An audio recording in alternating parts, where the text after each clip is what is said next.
আসসালামু আলাইকুম রহমতুল্লাহি ওয়া বারাকাতু।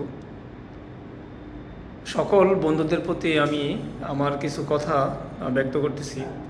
আমি আজকে অনেকগুলো পোস্ট করেছি ভারত বিরোধী। তো সেটা দেখে হয়তোবা অনেকে মনে করতে পারেন যে আমি হয়তোবা প্রতিহিংসামূলক বা বিদ্বেষমূলক প্রচারণা ছড়াচ্ছি। সেই কনসেপ্টটা আপনাদের ক্লিয়ার করার জন্য আমি এই কথাগুলো বলতেছি। এখন আপনারা যারা ফেসবুক চালান বা বিভিন্ন পত্রপত্রিকা বা মিডিয়াতে চোখ রাখেন, তারাই মূলত জানেন যে বাংলাদেশ নিয়ে কী ধরনের বিদ্বেষমূলক আচরণ ভারত করতেছে।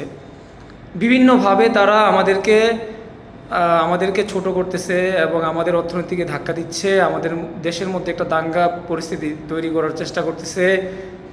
ইভেন তারা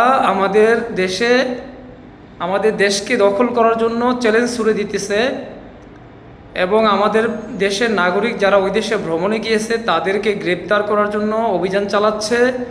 পাশাপাশি তারা তাদের দেশের যে হোটেলগুলো আছে সেই হোটেলগুলোর বাঙালি পর্যটকদের ভাড়া দিবে না, এইটা তারা অফিসিয়ালি ঘোষণা করেছে এবং বিভিন্ন সংগঠন থেকে তারা অফিসিয়ালি এটা ঘোষণা করেছে।